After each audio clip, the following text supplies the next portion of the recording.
দীর্ঘদিনের অচলাবস্থা কাটিয়ে আবার কি স্বাভাবিক হবে সীমান্তের বাণিজ্য? ভোটের দিকে তাকিয়ে দক্ষিণ দিনাজপুরের সীমান্তবর্তী হিলি অঞ্চল। প্রশ্ন একটাই, বাংলাদেশের স্থিতি ফিরলে কি খুলবে রপ্তানির দরজা? 12 ফেব্রুয়ারি বৃহস্পতিবার বাংলাদেশের নির্বাচন, আর সেই ভোটের দিকেই তাকিয়ে রয়েছে দক্ষিণ দিনাজপুরের হিলি স্থলবন্দরের ভারতীয় রপ্তানিকারকরা। বাংলাদেশের রাজনৈতিক পালাবদল হলে যদি স্বাভাবিক হয় ব্যবসা, সেই আশাতেই দিন গুনছেন তারা। বাংলাদেশের পরিস্থিতি অশান্ত হওয়ার আগে হিলি স্থলবন্দর দিয়ে প্রায় 200-রও বেশি পণ্য রপ্তানি হতো। হিলির রপ্তানি ব্যবসায়ী অমিত আগরওয়াল বলেন, আজ বাংলাদেশের ভোটের কারণে রপ্তানি পুরোপুরি বন্ধ রয়েছে। আমরা চাই নির্বাচন শান্তিপূর্ণ হোক।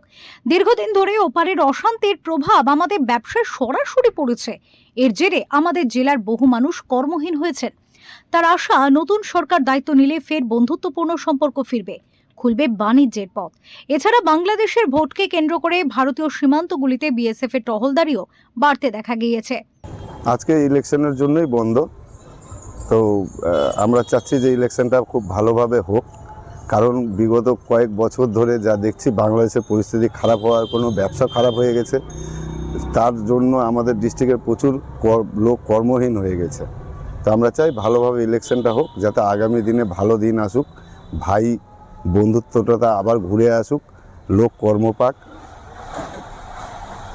দক্ষিণ দিনাজপুরের তথা উত্তরবঙ্গের মধ্যে হিলি একটা সবথেকে বড় একটা স্থলবন্দরের ব্যবসার জায়গা ছিল। আগে কি কি পণ্য যেত আর এখন কি কি পণ্য এখন যাচ্ছে? প্রায় 200-র পর আইটেম ছিল, কিন্তু এই বাংলাদেশ অশান্তি হওয়ার পরে বেশিরভাগটাই বন্ধ হয়ে গেছে। চাল, পেঁয়াজ থেকে শুরু করে নানা ভোগ্য পণ্য যেত নিয়মিত, কিন্তু গত প্রায় 2 বছর ধরে পরিস্থিতি বদলেছে।